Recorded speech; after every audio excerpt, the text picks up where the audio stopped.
friends, Harvey Michaels here. Welcome back to our wild ride with Danshui President Plunge Spear Bloom, a story that had me on the edge of my seat while writing it. I'm excited to share a taste with you today. If you're new here, go ahead and tap that like button and subscribe. You won't want to miss what's coming next. All right, let's jump in. Chapter 11. He doesn't believe in coincidences. Police admit error.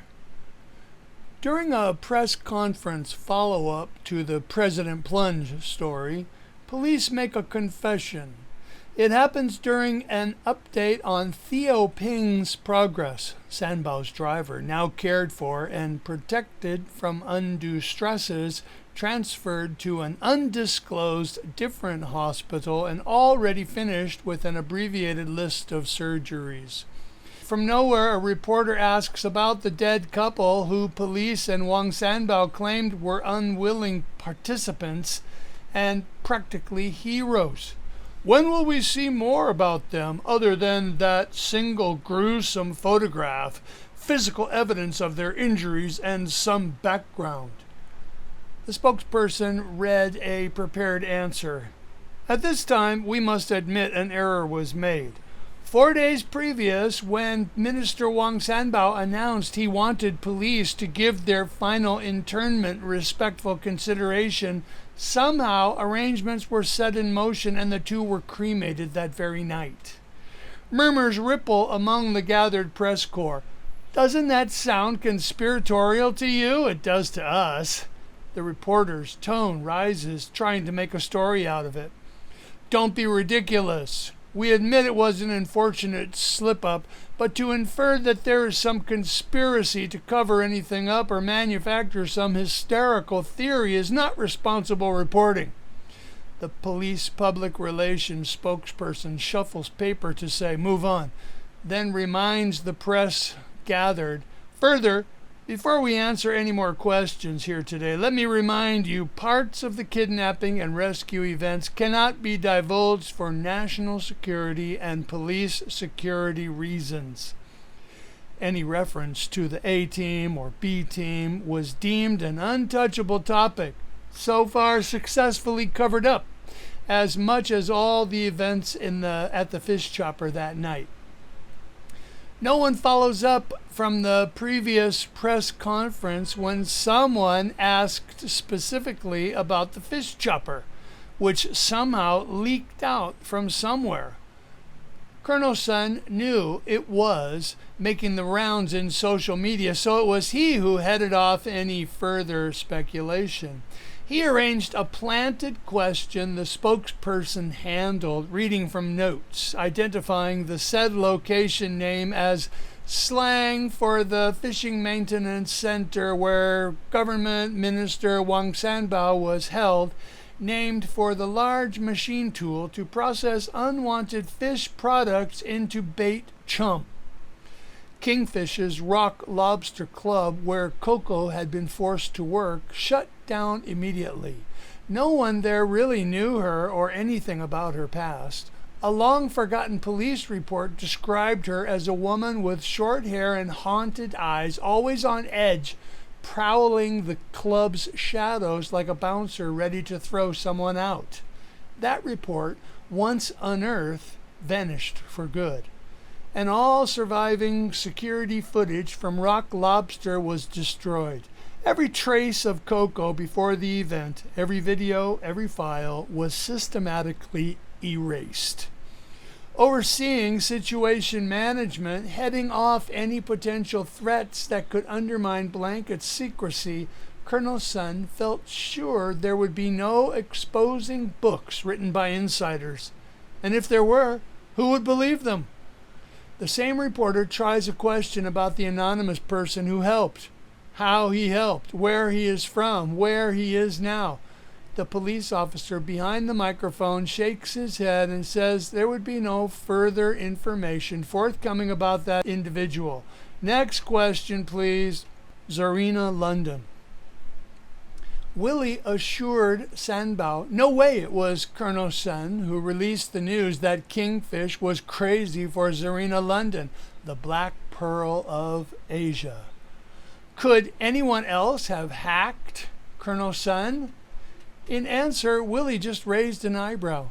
The same when Sanbao asked if possibly one of his foot soldiers might have compromised Colonel Sun's information. Everyone's radar is up for the Kingfish's story, Sanbao. You know what I think? I think someone who knew Kingfish from around heard him talking. That's all. Annoyed and embarrassed for Zarina London's sake, Sanbao made a few calls to locate her and invite her in for a chat.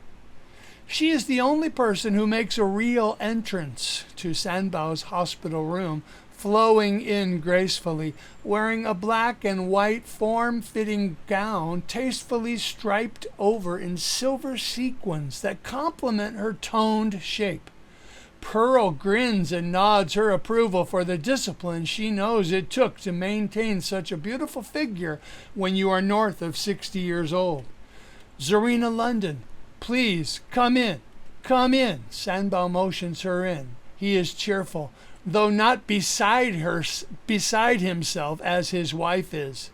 We met many years ago in a performance you were part of in the Presidential Palace Gala. Sanbao begins. They all shake hands. Pearl Wang blinks and over-smiles at being near one of the very few famous entertainers she admires. I love your hat, Zarina. Can I call you Zarina? Call me Z, Mrs. Wang, or Sister Z. She smiles an infectious, wide, sincere smile that includes mirthful eyes.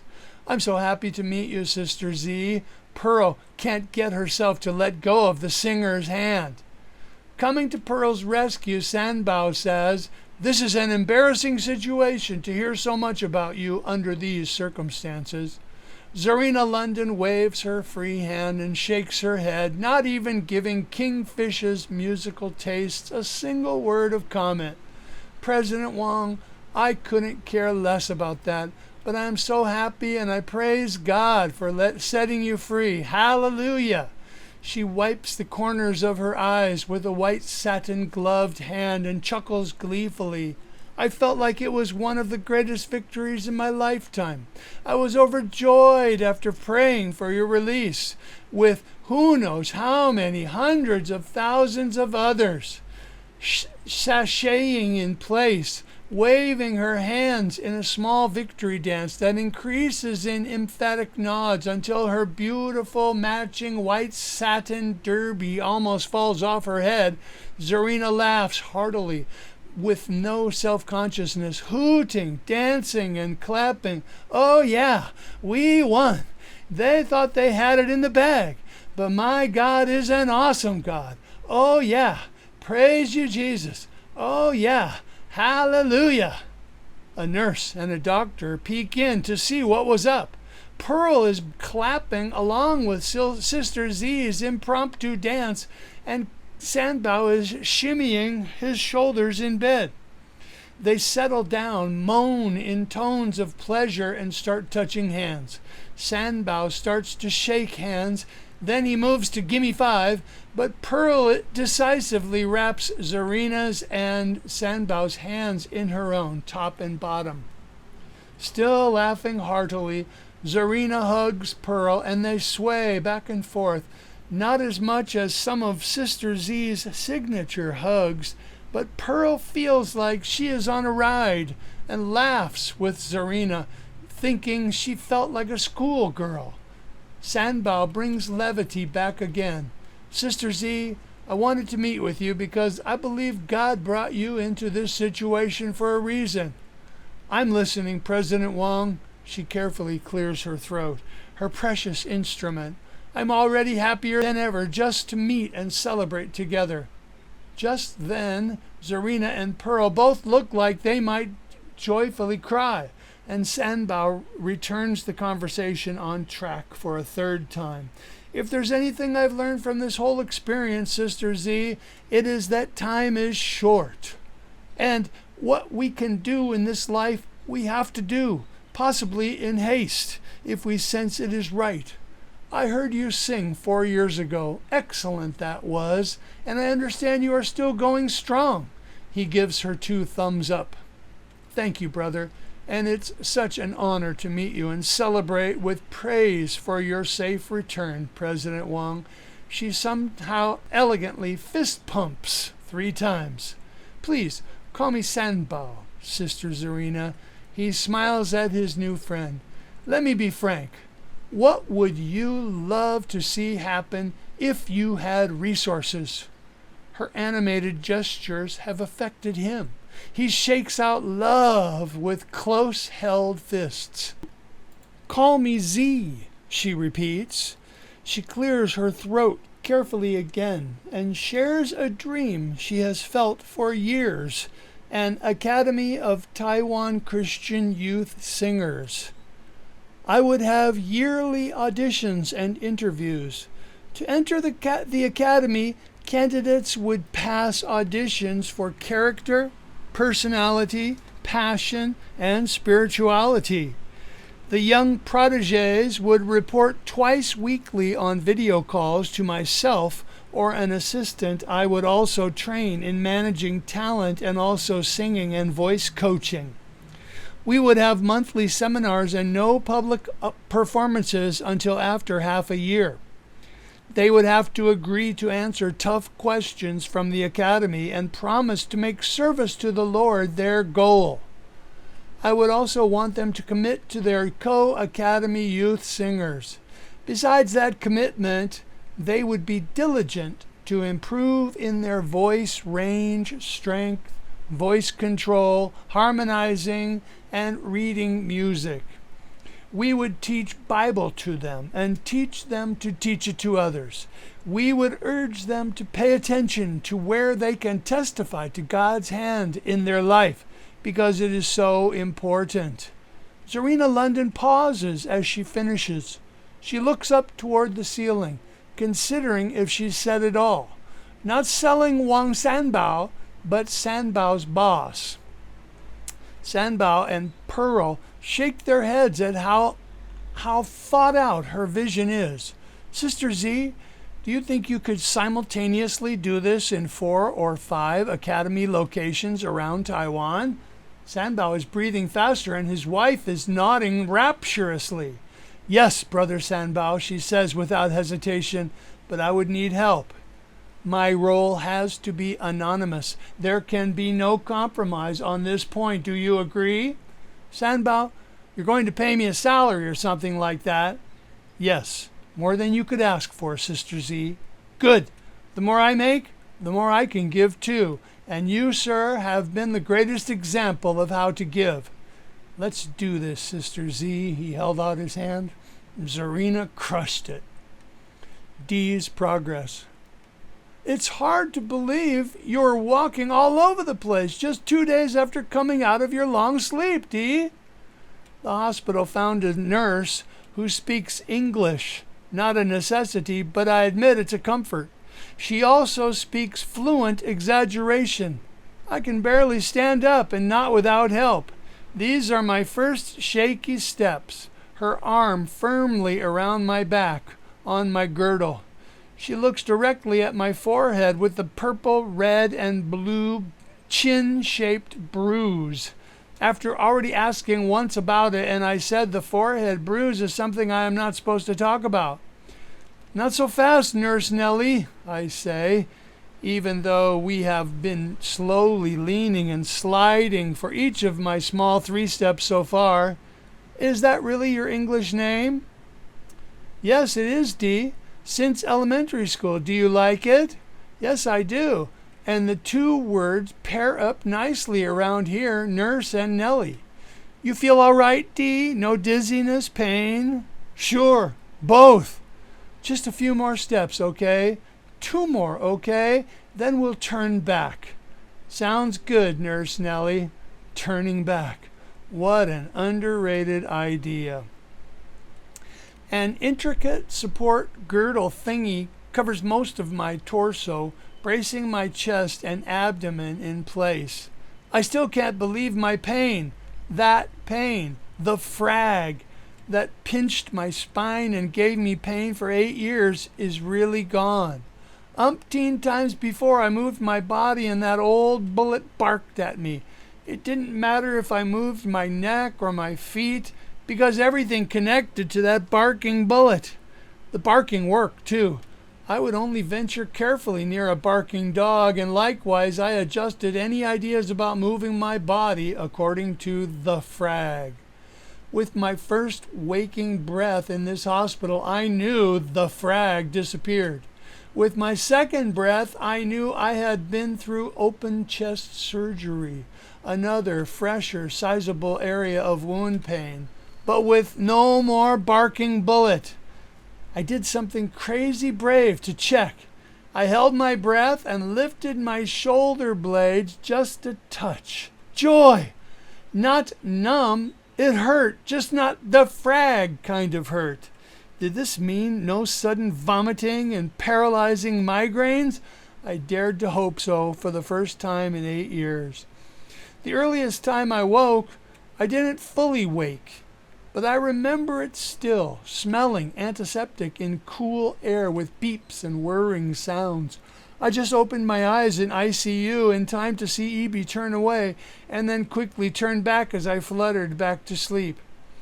There was no story to share of meeting Jesus, no warm lighted tunnel, no near-death experience. Saturday evening in the fish chopper, I jumped in front of Sanbao and landed on this hospital bed. It was the third day, they told me, when I opened my eyes and really saw Evie. I wanted to smile, but a plastic tube held my mouth open. I tried to feel the tube going down my throat, and I went unconscious again. Then I dreamed a most beautiful, vivid dream, somewhere in low mountains, sitting under a night sky filled with stars. My first chance to speak a few words came with my sons. I opened my eyes, felt drugged, and saw them both standing there. I only remember a small snippet of conversation. "Dad," they said, "we met Wang Sanbao. Go back to him, sons. Ask him to tell you about Angel. I love you both." Falling back asleep, I watched the way they walked away, looking like twins from behind. The first chance to see Willie was very similar. I felt groggy, drugged again, and was thinking of Davy and Petey again. Tell my sons again about Wanda. Tell them everything, Willie. Sanbao and doctors. The group of doctors takes turns making amusing comments and complimenting Wang Sanbao's health. Each mentions something already spelled out in the report they gave Sanbao 2 copies of, with attractive cover pages, the hospital's logo and image, with summarized stock investment information on the backside.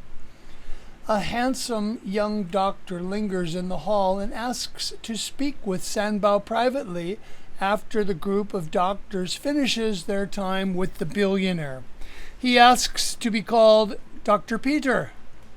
Dr. Peter confides that it's professional suicide to share what he is going to share, but he will anyway, though he hopes Sanbao will keep their conversation confidential. Please remember, I'm giving my opinion, not a professional or hospital-sanctioned diagnosis. I understand. Thank you, Doctor. Minister Wang, I don't believe your medical emergency was entirely a lack of beta blockers, the blood pressure medicine you were prescribed. He shuffles his feet between the points he makes how Sanbao survived and then how he recovered so much from the low dose of medication given. He shuffles his feet again and sighs before continuing.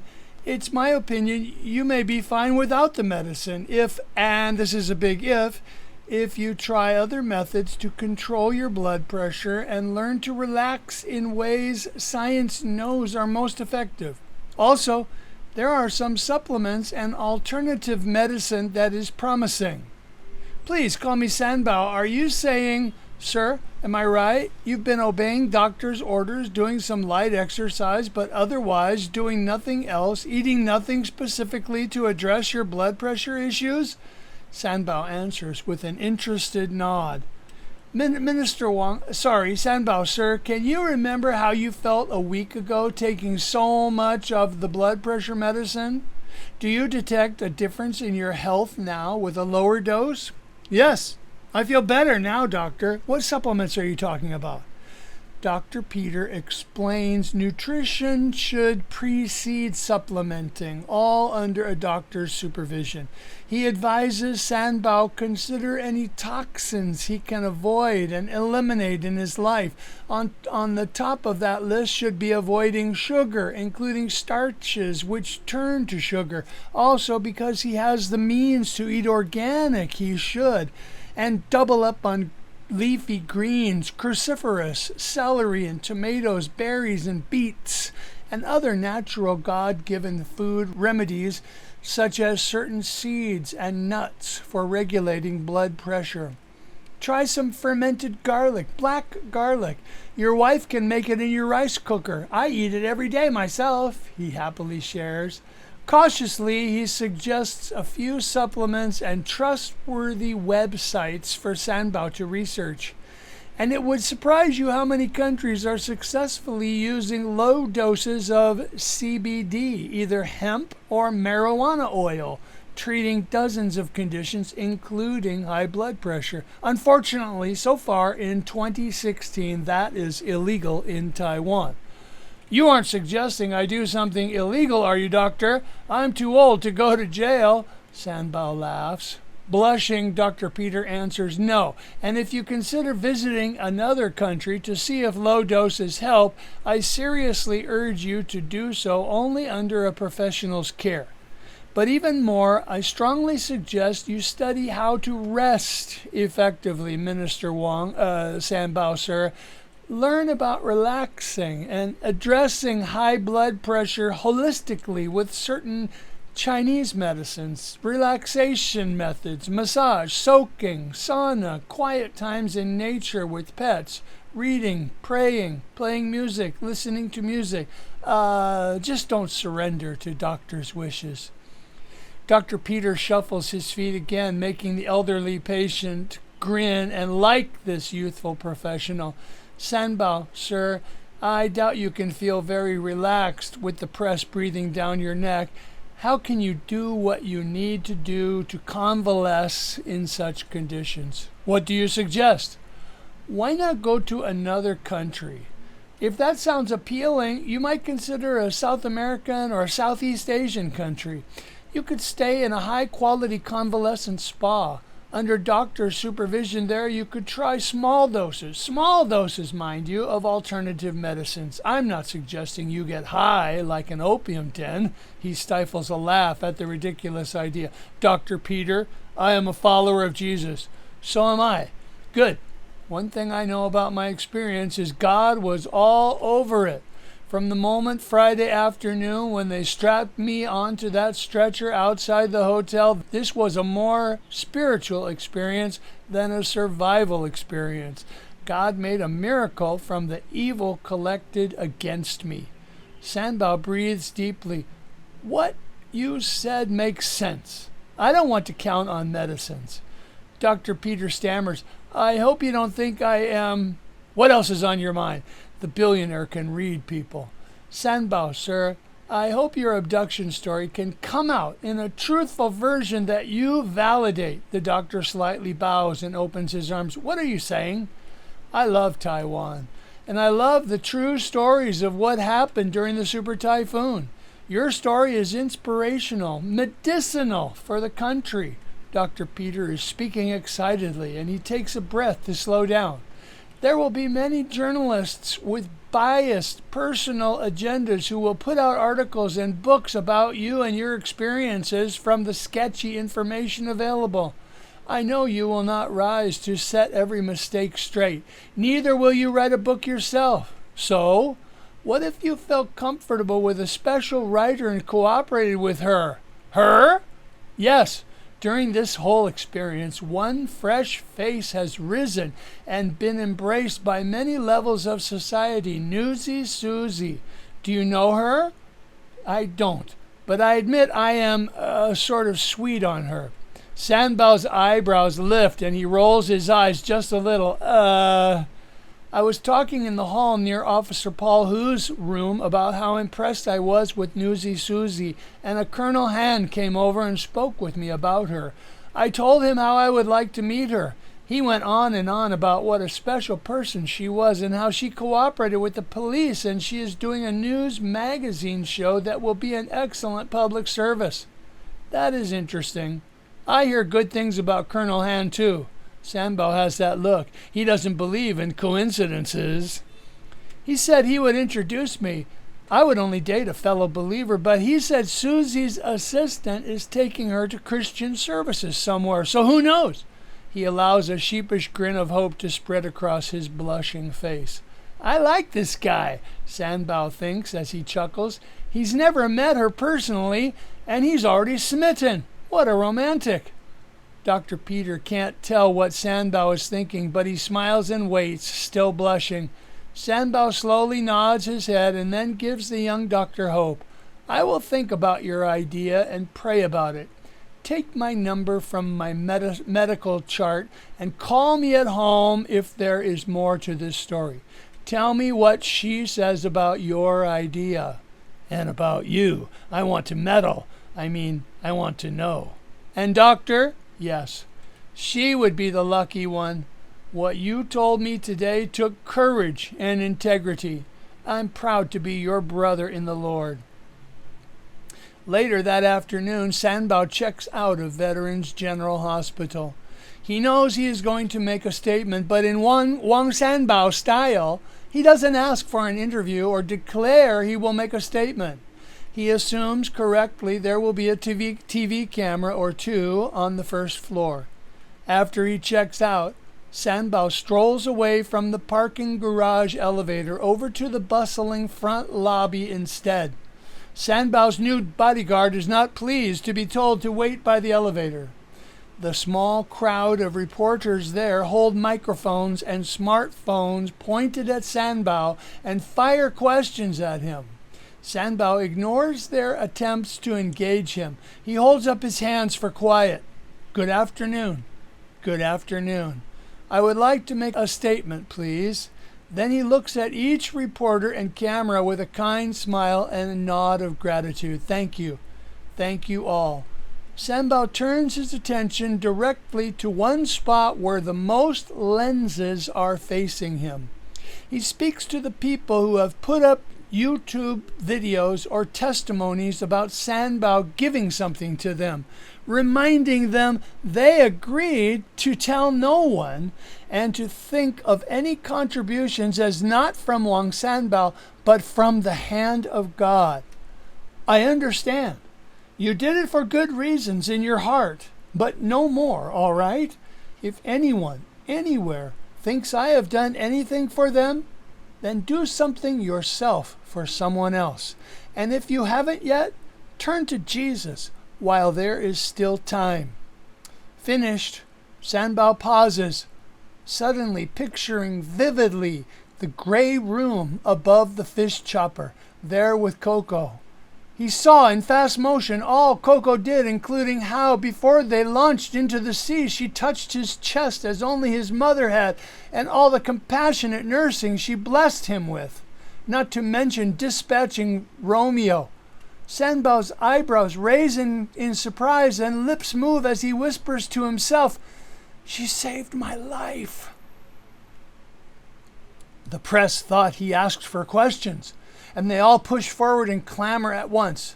Sanbao makes out 10 questions fired his way, including the one he wants to answer, where he points his hand. What am I going to do now? My doctor says to rest for a nice long time. He takes his wife's hand in both of his. That's what I'm going to do now.